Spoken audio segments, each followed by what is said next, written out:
Good morning guys, in front of me is Realme 12 Pro and let me show you how to activate developer options. First of all, open the settings, then go to About Device and enter version.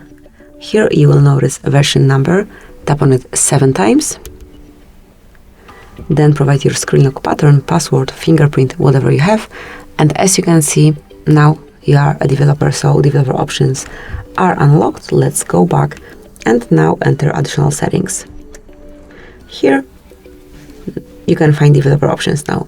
Click to open, use them however you like, and then to switch them off, just unmark the stop indicator and they are no longer accessible.